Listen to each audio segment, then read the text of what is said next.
हरिः ओम् श्री गुरुभ्यो नमः हरिः ओम् ॐ शन्नो मित्रः शं वरुणः शन्नो भवत्वर्यमा शन्न इन्द्रो बृहस्पतिः शन्नो विष्णुरुक्रमः नमो ब्रह्मणे नमस्ते वायो त्वमेव प्रत्यक्षं ब्रह्मासि त्वमेव प्रत्यक्षं ब्रह्म वदिष्यामि ऋतं वदिष्यामि सत्यं वदिष्यामि तन्मामवतु तद्वक्तारमवतु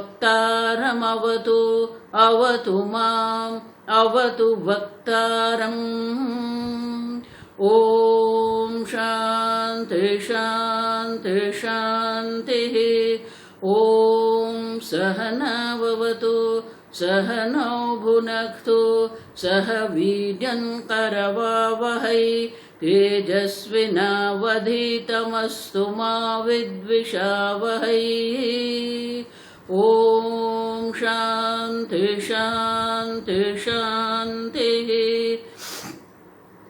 सदाशिवसमारम्भां शङ्कराचार्यमध्यमाम् अस्मदाचार्यपर्यन्तां वन्दे गुरुपरम्परां श्रुतिस्मृतिपुराणानाम् आलयं करुणालयं नमामि भगवत्पादं शङ्करं लोकशङ्करं शङ्करं शङ्कराचार्यं केशवं बादरायणं सूत्रभाष्यकृतौ वन्दे भगवन्तौ पुनः पुनः ईश्वरो गुरुरात्मेति मूर्तिभेदविभागिने व्योमवद्व्याप्तदेहाय दक्षिणामूर्तये नमः निधये सर्वविद्यानां विषजे भवरोगिणां गुरवे सर्वलोकानां दक्षिणामूर्तये नमः ॐ नमः प्रणवार्थाय शुद्धज्ञानैकमूर्तये निर्मलाय प्रशान्ताय दक्षिणामूर्तये नमः मंगलाचरण। ॐ नमः श्री शंकरानंद गुरुपादाम्बुजन्मने ॐ नमः श्री शंकरानंद गुरुपादाम्बुजन्मने सविलास महामोह ग्राह ग्रासैककर्मणे सविलास महामोह ग्राह ग्रासैककर्मणे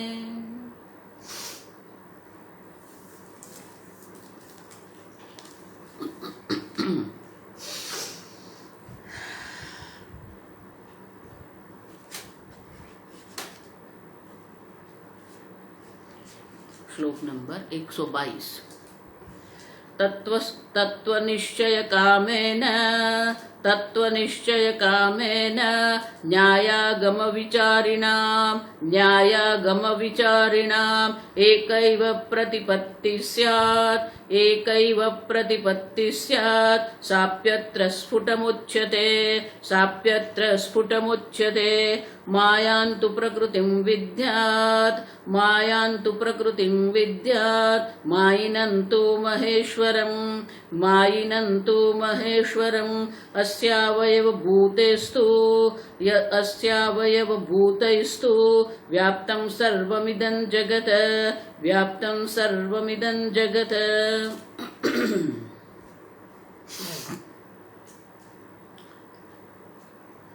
103 श्लोक से आरंभ करके विद्यारण्य मुनि ने अलग अलग प्रकार के लोग मतांतर ईश्वर के बारे में जो मतांतर है वो सर्व हमें दर्शाया। अब ठीक से समझो, तो ईश्वर के बारे में अलग अलग लोग अलग अलग प्रकार की व्याख्या दर्शाते हैं। शास्त्र में जब हम व्याख्या करते हैं, देखो ये अब विज्ञान पढ़ते होंगे, रसायन शास्त्र, भौतिक शास्त्र, अंक गणित, तो सब में हर एक वस्तु के एक व्याख्या होती है। गुरुत्वाकर्षण क्या है, अब देखो, और वो व्याख्या ऐसी होनी चाहिए कि वो अन्य कोई के बारे में न हो। तो उसी प्रकार से ईश्वर कौन है, ईश्वर की व्याख्या क्या होगी, अब समझो। हर एक लोग ने अपने अपने तर्क से, अपने अपने पक्ष से ईश्वर कौन है दर्शाया। तो वो लोग जो दर्शाते थे, ठीक से समझो, ये वो पूर्णतः अयोग्य नहीं है। इसलिए शास्त्र में कहते हैं आप किसी के बारे में, किसी के व्याख्या को लक्षण कहते हैं। तो वो लक्षण जब हम करते हैं, किसी वस्तु का हम लक्षण करते हैं, तो वो लक्षण के बारे में हमें जब व्याख्या बनाते हैं, गंधवती पृथ्वी, तो पृथ्वी का लक्षण क्या है, गंधवती पृथ्वी। अब देखो, तो वो व्याख्या ऐसी होनी चाहिए कि न तो वो अन्य पर जाए, अतिव्याप्ति उसको कहते हैं। आगे हम देख के गए, अतिव्याप्ति मानी कि वो जो वर्णन है अन्य वस्तु पे, अन्य वस्तु का भी वो निर्देश करते हैं, अतिव्याप्ति कहते हैं। अव्याप्ति मानी कि अब देखो, तो गंधवती जब हम पृथ्वी को कहते हैं तो वो गंध जो है अन्य किसी में नहीं है, मानी अतिव्याप्ति नहीं होगा। और अव्याप्ति मानी कि ऐसा भी कोई समय नहीं होगा, ऐसा कोई स्थान नहीं होगा जब पृथ्वी गंधवती न हो, मानी कि वो गंध का जो गुण है पृथ्वी का वो नहीं है उसमें, ऐसा नहीं हो सकता, अव्याप्ति नहीं है। अब देखो, तो अतिव्याप्ति भी नहीं होनी चाहिए, अव्याप्ति भी नहीं होनी चाहिए, तभी वो लक्षण कहेंगे ना। लक्षण माने व्याख्या। उसी प्रकार से ईश्वर के बारे में जब हम कहते हैं तो ईश्वर का लक्षण क्या है, अब समझो। उन लोगों ने जो बताया वो ईश्वर के बारे में ही बताया, विराट ईश्वर है, हिरण्यगर्भ ईश्वर है, अंतर्यामी ईश्वर है। अब क्लेश कर्मादि से अस्पृष्ट ईश्वर है, वो सही है, अब समझो। लेकिन वो पूर्ण रूप से लक्षण नहीं है, क्योंकि कहीं न कहीं वहां पर अतिव्याप्ति, अव्याप्ति, अब देखो, पूर्ण रूप से वो व्याख्या नहीं है, वो ईश्वर के लक्षण है लेकिन पूर्णतः नहीं है।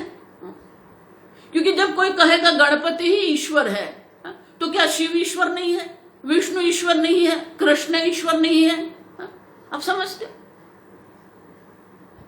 नियामक ईश्वर है। अब तो वो लोगों ने जो जो ईश्वर के बारे में दर्शाया वो पूर्ण रूप से नहीं है, और इसीलिए हम कहते रहे कि क्या क्या दोष उसमें संभव है ना? समझ में आता है।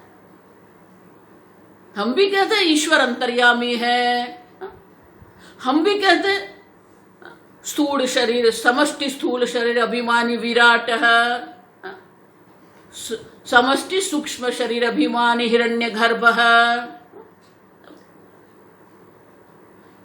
हम भी ये कहते हैं, अब मना नहीं करते, लेकिन वो लक्षण नहीं है, अब समझो। ईश्वर हम जब शब्द का प्रयोग करते हैं तो एक स्थान, एक देश, एक देह नहीं है ईश्वर। ईश्वर क्या, देखो आगे सब हम देख के गए, महावाक्य का हमने जब निरूपण किया सब वहां पर भी हमने देखा त्वम पद क्या है, तत्पद क्या है। तत्पद माने ईश्वर, और इसीलिए विद्यायन मुनि ये कहते हैं तत्व निश्चय कामेन न्याय आगम विचारिणाम, न्याय और आगम पर विचार करने वाले के लिए, और जिसको तत्व का निश्चय करना है, ईश्वर तत्व क्या है। अब देखो, और इसीलिए हम कहते हैं कि दो प्रकार के लक्षण होते हैं, एक तटस्थ लक्षण होता है, दूसरा स्वरूप लक्षण होता है। अब देखो, तो तटस्थ लक्षण माने क्या है, तटस्थ माने क्या है, तटस्थ माने कि उनको समझने के लिए वो हमें उपयोगी है, लेकिन वो उनका स्वरूप नहीं है। अब तो ईश्वर के बारे में हम जो कहते हैं, तो उन लोगों ने भी शास्त्र का ही अवतरण किया है और वो शास्त्र ही है। छांदोग्य उपनिषद में विराट की उपासना है, छांदोग्य उपनिषद में हिरण्यगर्भ की उपासना है। अब देखो सब शास्त्रोक्त ही है, लेकिन वो पूर्ण नहीं है, आप समझो। और इसीलिए निश्चय, तत्व निश्चय कामेन, तो ईश्वर का तत्व क्या है, ईश्वर का लक्षण क्या, व्याख्या क्या करेंगे आप। अब देखो इसीलिए मैं कहती हूं कि हम लोग कई बार जो कहते हैं ना वो तर्कबद्ध नहीं होता है, लेकिन सब कह रहे हैं इसलिए हम भी मान लेते हैं वो ठीक ही है। मेरा एक ही दृष्टांत है उनके लिए। हम सब शाला में गए, शाला में हम पढ़ के आए हैं, सबको यही पढ़ाया है। सूर्य पूर्व दिशा में उदित होता है, देखो ये वाक्य हम यही कहते हैं और हमारी समझ भी ऐसी है, सूर्य पूर्व दिशा में उदित होता है। अब देखो विचारिणाम, इसलिए विद्यारण्य क्या कहते हैं, न्याय आगम विचारिणाम। आप विचार तो करो, जो वाक्य आपको कहा गया है उनके ऊपर आप विचार करो। हम विचार नहीं करते हैं, अविचारी है हम लोग, सोचते नहीं है हम। न्याय माने तर्कबद्ध होना चाहिए, शास्त्रोक्त तो होना चाहिए। अब देखो तो सूर्य पूर्व दिशा में उदित होता है, ये जो हमारा सामान्य ज्ञान है, क्या वो ठीक है? वो ठीक नहीं है। सूर्य पूर्व दिशा में उदित नहीं होता है। जिस दिशा में सूर्य उदित होता है उनको पूर्व कहते हैं। आप देखो सूर्य का उदय दिशा का निश्चय करें, अब समझते हो, जिस दिशा में सूर्य उदित होता है वो दिशा पूर्व है। पूर्व दिशा सूर्योदय का निश्चय नहीं करती है, सूर्योदय पूर्व दिशा का निश्चय करता है। कुछ समझ में आया? सूर्य पूर्व दिशा में उदित नहीं होता है, जिस दिशा में सूर्य उदित होता है वो पूर्व है। अब सब उसी प्रकार से ईश्वर कौन है, ईश्वर का तत्व क्या है, तत्वयन तत्व निश्चय कामेन। हम लोग कहते रहते कृष्ण भगवान है, राम भगवान है, ठीक है वो। अब सब, लेकिन ईश्वर कौन है? देखो इसलिए गुजराती में तो बचपन से ही बच्चों को ये पढ़ाते हैं हम। आजकल ये अंग्रेजी माध्यम हो गया ना, वो ट्विंकल ट्विंकल लिटिल स्टार। देखो पहले से ही अयोग्य ज्ञान हम देते हैं। एक भी तारा छोटा नहीं है, लिटिल नहीं है, आप समझो। सूर्य से करोड़ गुने अनेक, अब समझो कितने बड़े बड़े तारा है, इतने बड़े बड़े तारे वहां पर है, लेकिन हमारी दृष्टि से वो छोटे दिखते हैं, तो हमारी दृष्टि का दोष है। वो तारा छोटा नहीं है वहां पर, और ट्विंकल ट्विंकल नहीं है, आप समझो। हमारे ये वातावरण, वायु का जो आवरण है, वो आवरण के कारण हमें वो ट्विंकल ट्विंकल दिखते हैं। अग्नि के ज्वाला स्वरूप सूर्य समान है वो। इसीलिए गुजराती में बहुत सुंदर है, बच्चों के मन में ही आप प्रश्न उठाओ। वो प्रश्न उठाए, ऐसा भजन है, मने कहो ने परमेश्वर केवा हशे, क्या रहता हशे, शू करता हशे। Please tell me, where is the Parmeshwar, where is he dwelling, what is he doing? अब then where is he dwelling? What is he doing? अब सब, तो then why are you asking this question?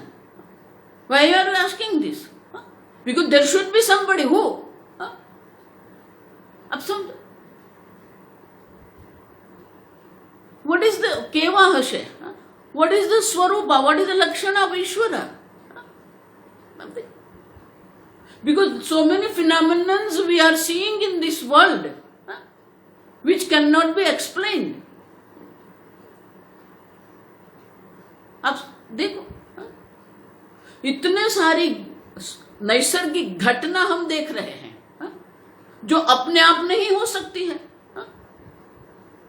अब समझो, उसके पीछे कोई ना कोई होना चाहिए, अपने आप वो नहीं होगी। हमेशा मानते हैं कि नैसर्गिक है, नैसर्गिक नहीं है। अगर ट्रेन दौड़ रही है, चल रही है ट्रेन, तो आप ऐसा कहेंगे ट्रेन अपने आप चल रही है? नहीं। आप समझ,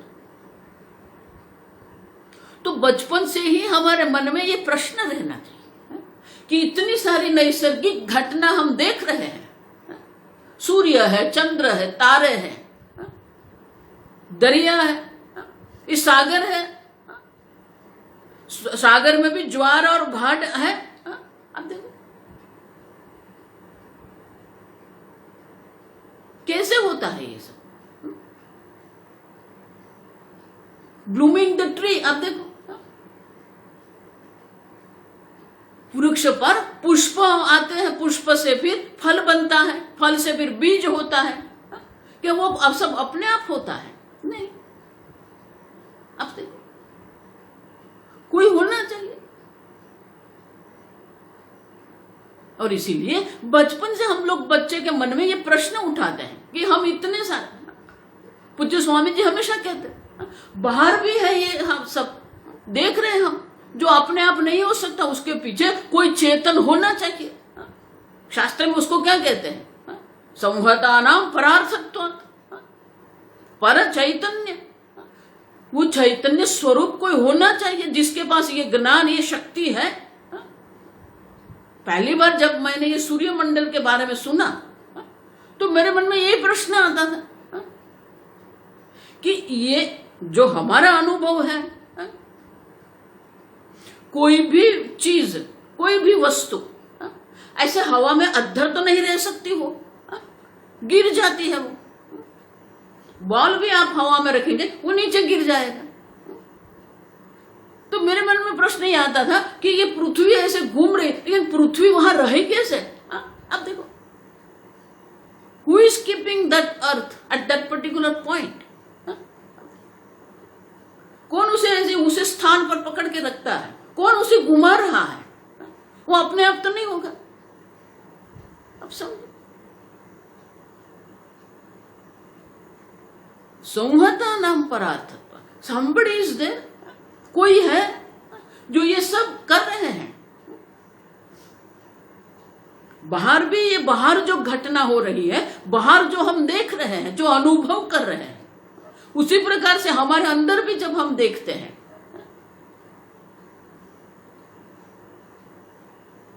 विद्यालय में भी मैं जब जाती हूँ छोटे बच्चे के लिए, तो उन लोगों को मैं प्रश्न पूछती हूँ, बड़े को भी यही प्रश्न पूछना है, आप श्वास लेते हो या श्वास चलते हैं? अब देखो, तो बच्चे लोग बहुत उत्साहित होते हैं ना। तो कई लोग बोलते हैं हम श्वास लेते हैं, निर्दोष है बालक। तो मैं सामने प्रश्न पूछती हूं, अगर आप श्वास ले रहे हैं, लेकिन आप जब सो जाएंगे तो क्या होगा? श्वास बंद हो जाएंगे, क्योंकि आप ले रहे हो, आप तो सो गए तो बंद हो गए श्वास। नहीं, चलते रहते हैं, आप तो सो गए हैं। निश्वास है, नहीं विश्वास है। अब देखो, श्वास है, निश्वास है। अब देखो, you are not breathing, breathing takes place. आप श्वास ले नहीं रहे हैं, श्वास निश्वास की प्रक्रिया हो रही है। आप मां के गर्भ में थे, और जब ये शरीर बना, शरीर के साथ वो 1 सेंटीमीटर का हृदय बन गया। वो तब से वो हृदय पंपिंग कर रहा है, लब डब लब डब लब डब। अब देखो, अब समझो, आप भोजन करते हो लेकिन पाचन क्रिया आप नहीं कर रहे हो। अब पानी पीते हो, आप भोजन लेते हो, और ये शरीर में अनेक प्रकार की प्रक्रिया हो रही है और अनेक प्रकार की अशुद्धियां भी निकलती है। तो आपके रक्त में, आपके शरीर में जो अशुद्धियां हैं, वो अशुद्धियां कौन निकाल रहा है? अपने आप हो रहा है? नहीं। अस्ति कश्चित अपार शक्ति ही। अब देखो, कोई अपार शक्ति है जो बाहर की जो नैसर्गिक घटनाएं हैं या हमारे शरीर में जो ये 4 प्रकार की प्रक्रिया चल रही है, श्वास निश्वास की प्रक्रिया चल रही है, हृदय के द्वारा रुधिराभिसरण की प्रक्रिया हो रही है, ज्ञान तंतु के द्वारा अनेक प्रकार की प्रक्रिया हो रही है, आपके उदर में, आपके आंत में पाचन क्रिया हो रही है, और आपके मूत्रपिंड जो है, किडनी जो है, आप देखो, आपकी बड़ी आंत जो है वो अशुद्धियां निकाल रहे हैं। अब समझो, वो सब अपने आप नहीं हो रहा है। अंग्रेजी पढ़ पढ़ के हम लोग भी अयोग्य समझ लेके बैठ गए हैं। इनवॉलेंटरी एक्टिविटी, ये इनवॉलेंटरी नहीं है, आप समझो। You are not doing it, आप नहीं कर रहे हैं, लेकिन कोई है, आप समझो। तो ईश्वर कौन है ये समझना पड़ेगा हमें। विद्यारण्य मुनि अनेक प्रकार के मत मतांतर हमें दे के गए। क्यों? क्योंकि ये है। लेकिन फिर ईश्वर कौन है? तत्व निश्चय काम है। आपके मन में ये इच्छा होनी चाहिए, जिज्ञासा जिसको कहते हैं, तत्व, ईश्वर के तत्व के लिए हमारे मन में जिज्ञासा होनी चाहिए।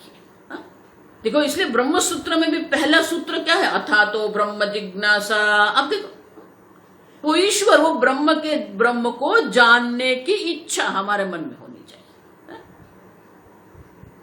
अब देखो, तो वो ब्रह्म कौन है? जन्माद्यस्य यतः। अब देखो ये व्याख्या,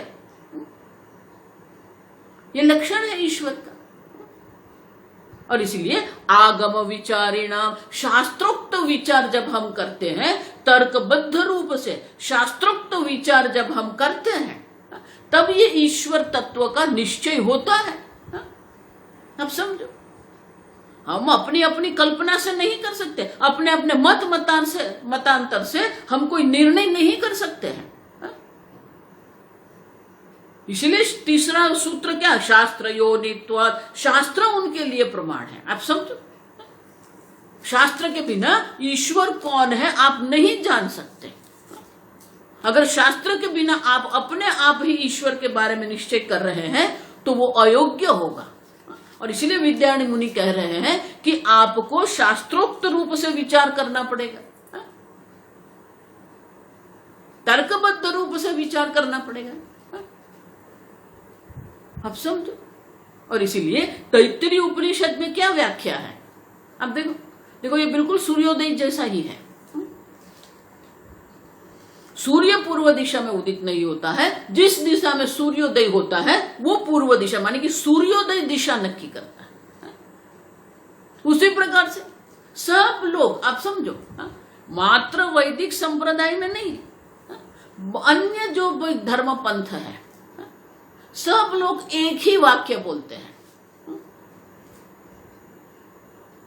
ईश्वर ने ये जगत बनाया। अब देखो, ईश्वर ने ये जगत बनाया।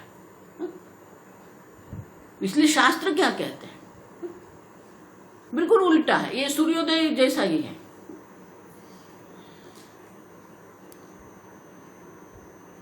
यतो वा इमानि भूतानि जायन्ते येन जातानि जीवन्ति यत् प्रयतम अभिशम विशन्ति तद ब्रह्म तद विजिज्ञासस्व। अब देखो,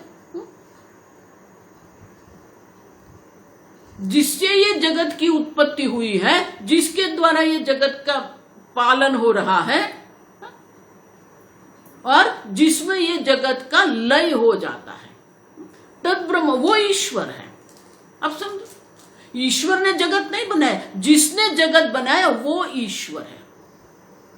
उल्टा करते हैं हम, और किसी को भी भगवान बना देते हैं। जिसने ये सृष्टि का, ये ब्रह्मांड का सर्जन किया है वो ईश्वर है। आप जिसको ईश्वर मान रहे हो, क्या उसने ये ब्रह्मांड का सर्जन किया? नहीं। आप समझते?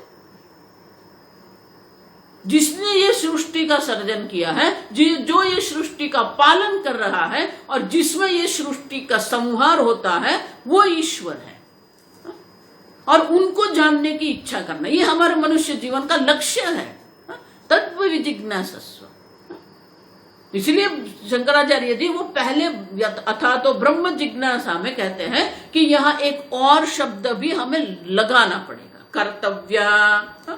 माने कि ईश्वर को जानने की इच्छा करना हमारा कर्तव्य है।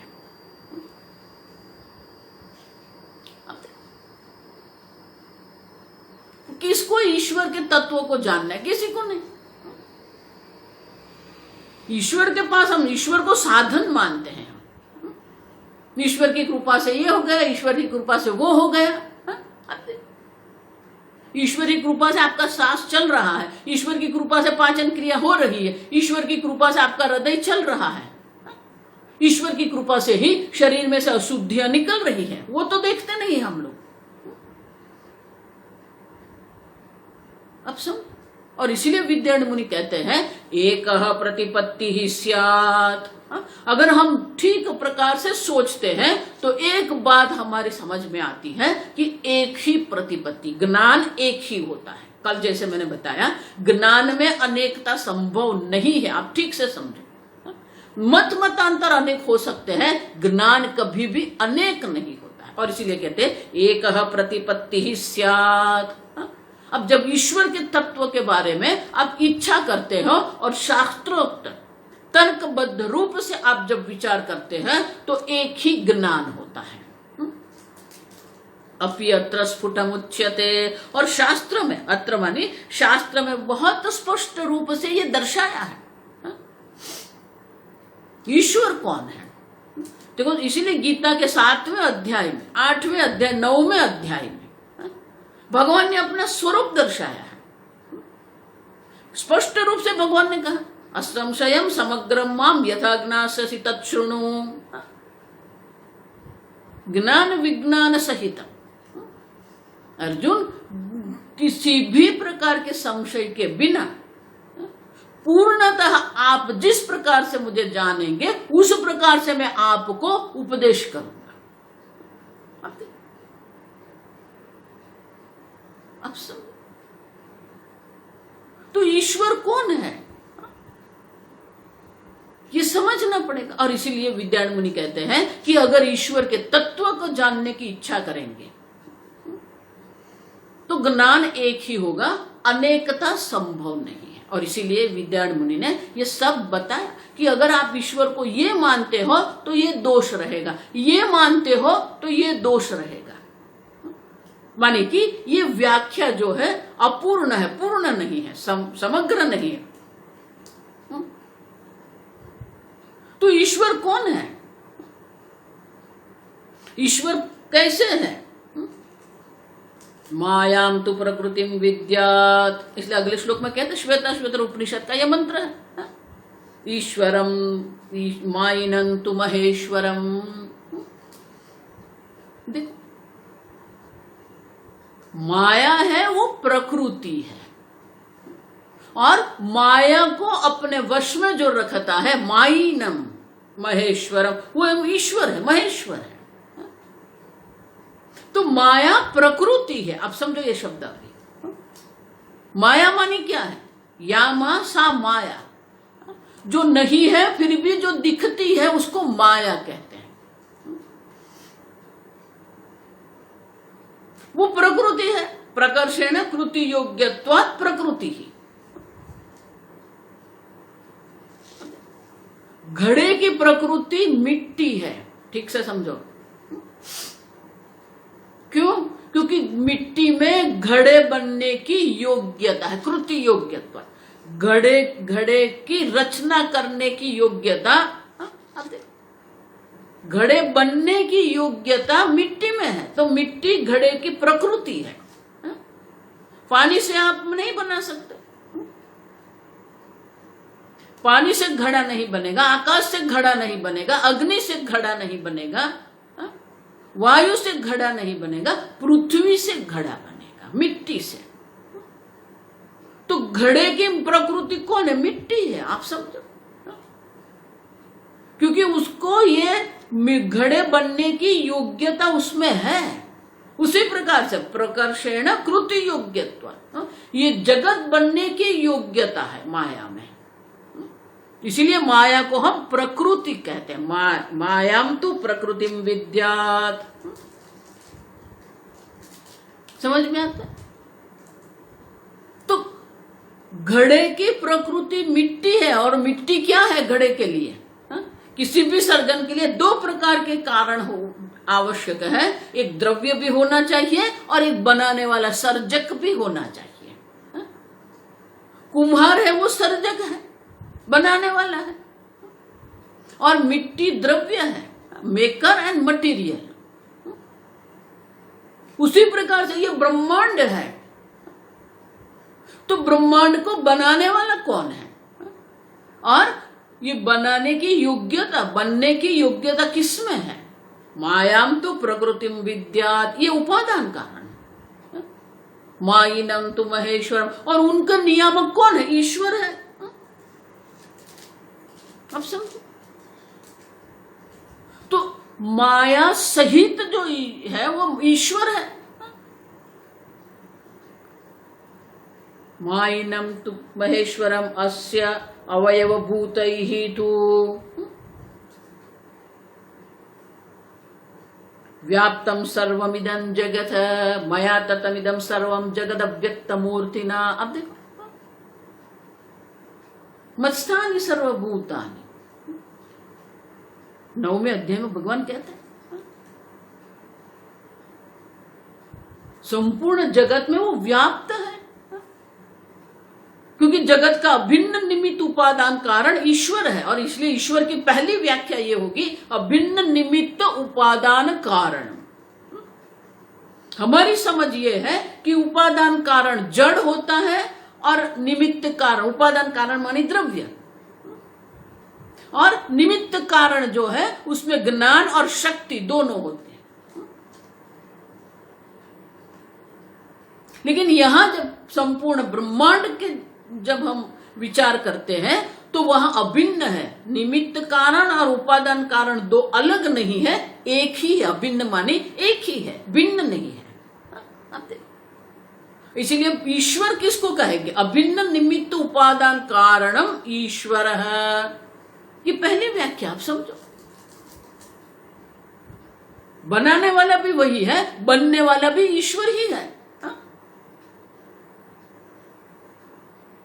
अब सुन, और इसीलिए विद्यारण्य मुनि कहते हैं कि जो महेश्वर है, जो सर्व का शासक है, सर्व का नियामक है, अंतर्यामी जो है, वो निमित्त कारण है, उपादान कारण भी वही है। और वो निमित्त कारण है मानी कि ज्ञान और शक्ति है। घटस्थ कर्ता घटज्ञ, जो घड़ा बनाने वाला है उनको घड़ा बनाने, उनके पास घड़ा बनाने का ज्ञान और घड़ा बनाने की शक्ति है। शक्ति माने कुशलता। अब देखो, स्किल कहते हैं अंग्रेजी में, कौशल्य।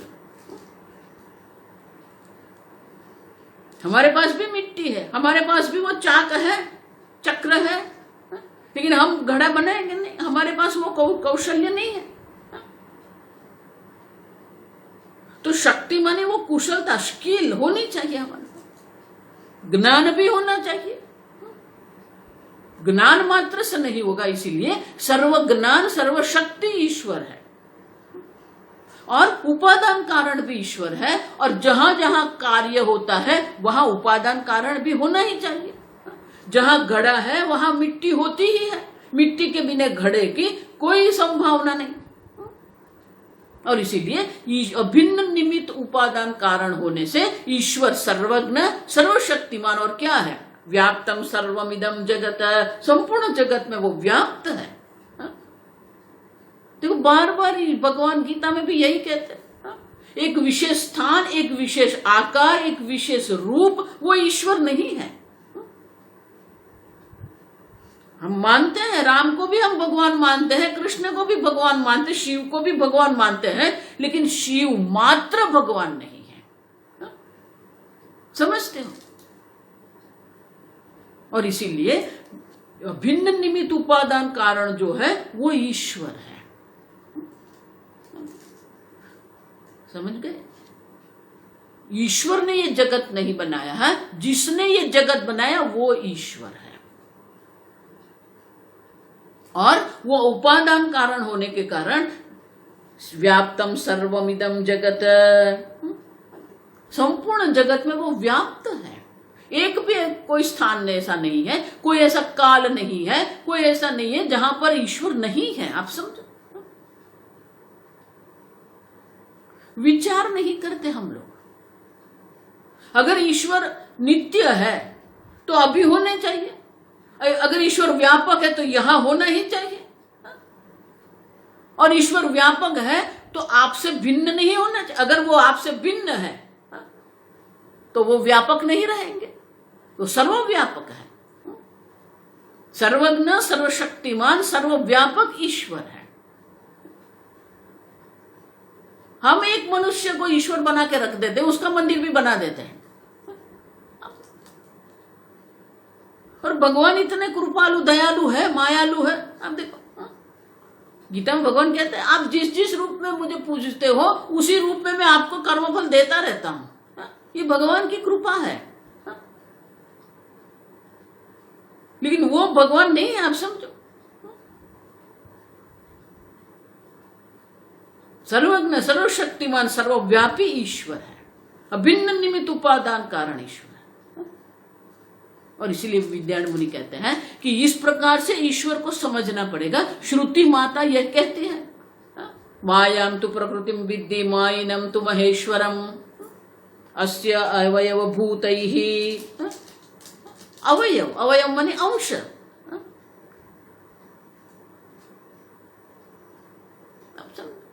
अनेक जीव है, और वो जीव के लिए अनेक प्रकार के लोग, अनेक प्रकार के भोग, अनेक प्रकार की योनियां, ये सब भगवान ने बनाया। तो हमें जी हमेशा कहते हैं ईश्वर मानी कौन है? षडैश्वर्यवान भगवान भग,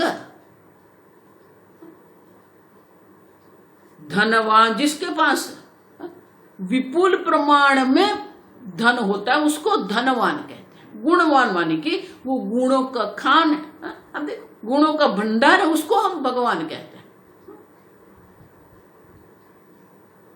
उसी प्रकार से भगवान, गुणवान, धनवान, भग अस्य अस्ति इति भगवान। षडैश्वर्य को भग कहते हैं। ज्ञान, वैराग्य, समग्र, ऐश्वर्यस्य समग्रस्य,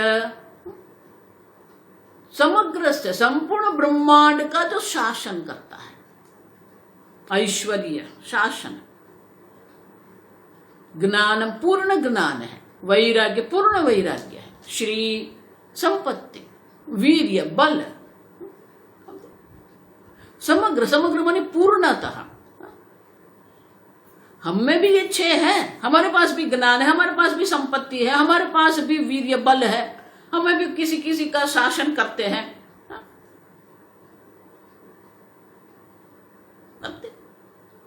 हमें भी वैराग्य है। हम जी हमेशा कहते हैं हम लोग मार्बल वैरागी है। बड़े हो गए तो वो मार्बल का कुछ नहीं काम। पता नहीं हिंदी में मार्बल को क्या कहते हैं। तो हम में है लेकिन समग्र नहीं है, अल्प है, अल्प ज्ञान है, अल्प शक्ति है, अल्प वैराग्य है, अल्प शासन है। अब समझ। लेकिन ईश्वर कौन है? पूर्ण है। इसलिए स्वामी जी हमेशा मजाक करते थे, वो भगवान है, हम गभवान है। आप समझो, ये भगवान की व्याख्या है।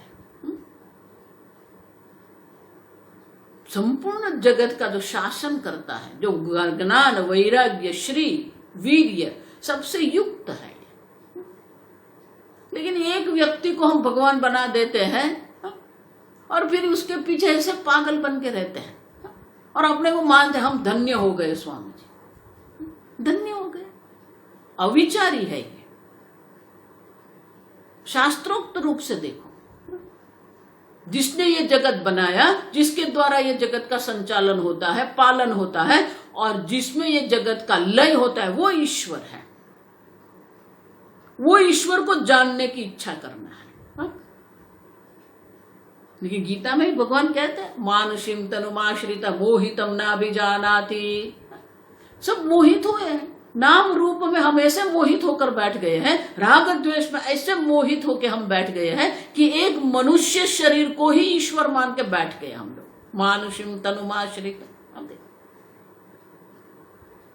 एक कह रहा है नहीं राम ही भगवान, दूसरा कहता है कृष्ण ही भगवान, तीसरा कह गणपति। अब क्या कर रहे हैं हम लोग?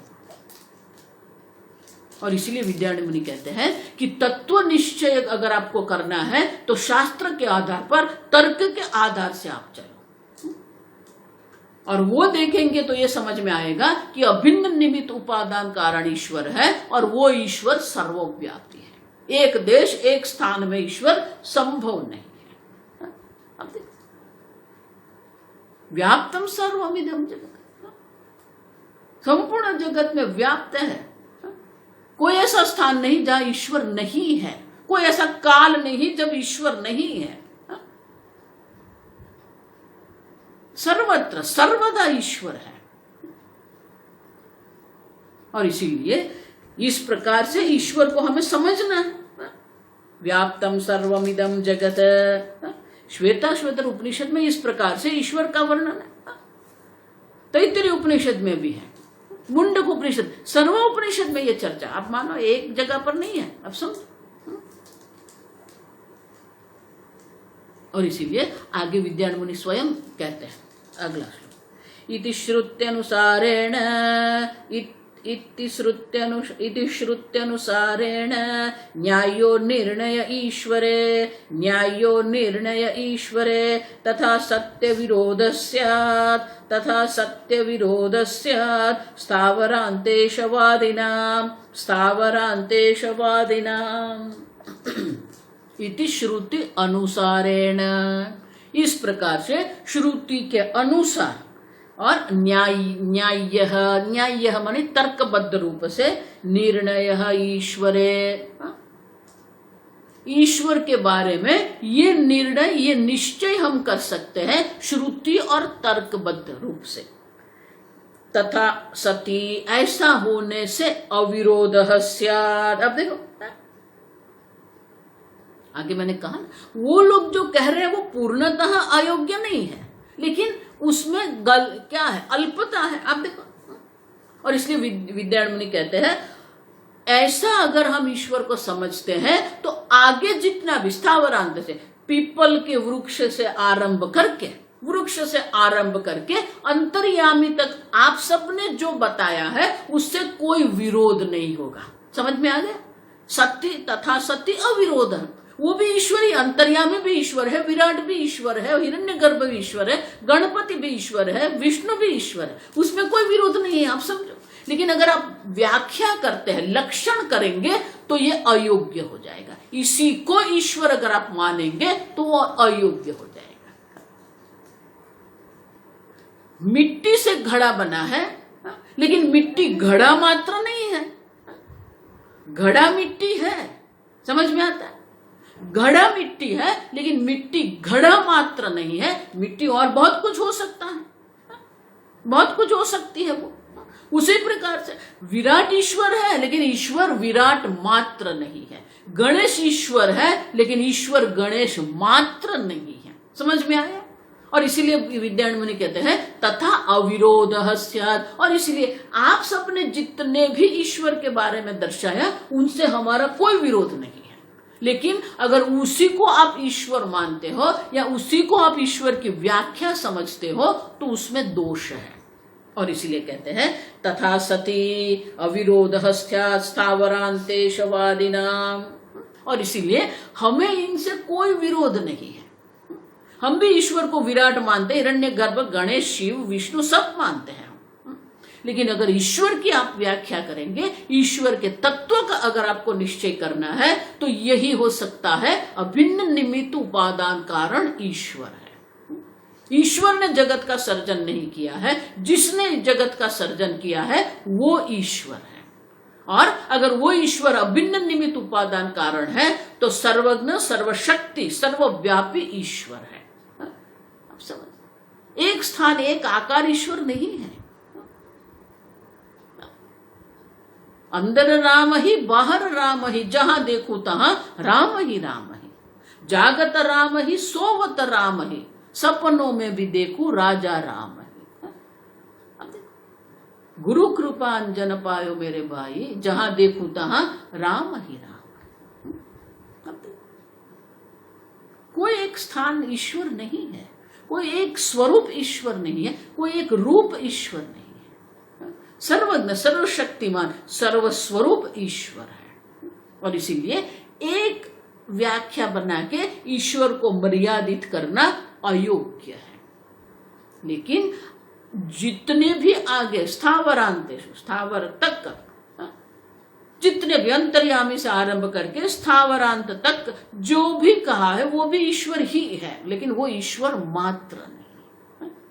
समझ गए? और इसलिए विद्यायन मुनि कहते हैं कि हमें उनसे कोई विरोध नहीं है, लेकिन अगर उनको ही वो ईश्वर मानते हैं तो दोष है, क्योंकि गणेश भी ईश्वर है। देखो, इसीलिए हमारे वैदिक शास्त्र में, वैदिक शास्त्र जो हम कहते हैं, वैदिक परंपरा हम कहते हैं, तो वैदिक परंपरा में पंचायतन पूजा का आदेश है। पंचदेव पूजा होनी चाहिए। देखो, सबके घर में ये होता है, सबके घर में जो पूजा स्थान है वो पूजा स्थान में ये सब होते हैं। गणेश भी होते हैं, गायत्री मानी सूर्य भी होते हैं, विष्णु, लक्ष्मी नारायण होते हैं, कृष्ण होते हैं, बाल गोपाल होते हैं, राम दरबार होता है, शिव जी, शिवलिंग होता है, और देवी भी होती, माता जी, सब ये करते हैं। लेकिन एक पद्धति से करना चाहिए, पंचायतन पूजा होनी चाहिए। अब सब तो ये पंचायतन पूजा है, लेकिन आपके कुल देवता कौन है वो अलग पड़ेगा। आपके कुल देवता शिव जी है तो शिव जी मध्य में रहेंगे, बाकी के 5 कोण में रहेंगे। अगर शिव जी मध्य में है तो ईशान कोण जो है, ईशान कोण में रहेंगे विष्णु भगवान, अग्नि कोण में रहेंगे सूर्य नारायण, नैऋत्य में रहेंगे गणपति, वायव्य में रहेंगे देवी। अब देखो, इसके शिव पंचायतन के, उसी प्रकार से गणेश पंचायतन है, गणेश मध्य में रहते हैं तो बाकी के 4 कैसे होंगे? ये पद्धति है हमारी।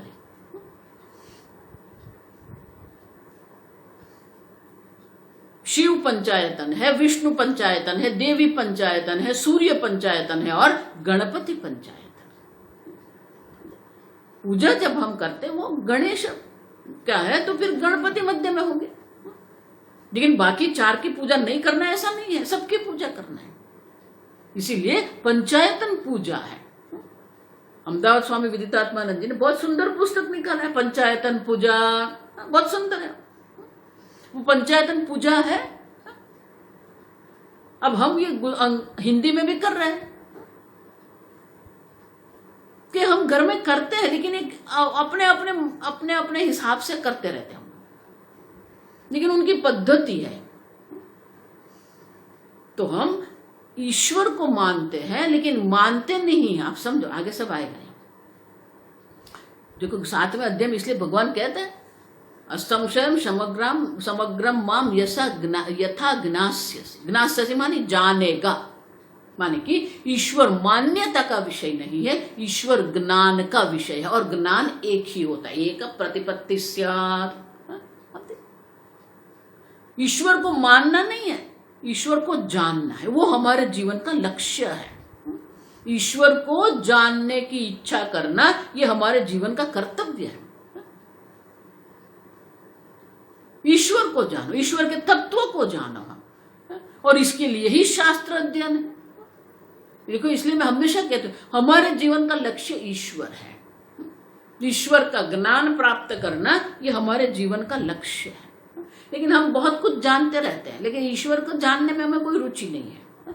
सुबह में ये दिया कर दिया, भगवान को नैवेद्य लगा दिया, हो गया, कैलाश मानसरोवर हो आए, धन्यता हो गई। लेकिन वो कौन है, शिव तत्व क्या है, विष्णु तत्व क्या है, वो जानने की हम इच्छा नहीं करते। यात्रा करते हैं हम लोग, यात्रा करते हैं हम लोग, पूजा करते हैं, पाठ करते हैं, जप करते, सब करते हैं, लेकिन वो श्रद्धा से हम करते रहते हैं। लेकिन ईश्वर का तत्व क्या है, ईश्वर को जानना, ये हमारे जीवन का लक्ष्य है। और इसलिए विद्यारण्य मुनि कहते हैं एक प्रतिपत्ति स्यात्, ईश्वर का ज्ञान एक ही है, और वो शास्त्र के द्वारा हम समझ सकते हैं। आगे हम कल देखेंगे। ओम स्वस्ति प्रजाभ्यः परिपालयन्ताम् न्यायेन मार्गेण महिं महिषाः, गोब्राह्मणेभ्यः शुभमस्तु नित्यं, लोकाः समस्ताः सुखिनो भवन्तु, काले वर्षतु पर्जन्यः, पृथिवी सस्यशालिनी, देशोऽयं क्षोभरहितः, ब्राह्मणाः सन्तु निर्भयाः। ओम सर्वेषां स्वस्तिर्भवतु, सर्वेषां शान्तिर्भवतु, सर्वेषां पूर्णं भवतु, सर्वेषां मङ्गलं भवतु, सर्वे भवन्तु सुखिनः, सर्वे सन्तु निरामयाः, सर्वे भद्राणि पश्यन्तु, मा कश्चित् दुःखभाग् भवेत्। असतो मा सद्गमय, तमसो मा ज्योतिर्गमय, मृत्योर्मा अमृतंगमय। ओम पूर्णमदः पूर्णमिदं पूर्णात् पूर्णमुदच्यते, पूर्णस्य पूर्णमादाय पूर्णमेवावशिष्यते। ओम शांति शांति शांति। हरिः ओम। श्री गुरुभ्यो नमः।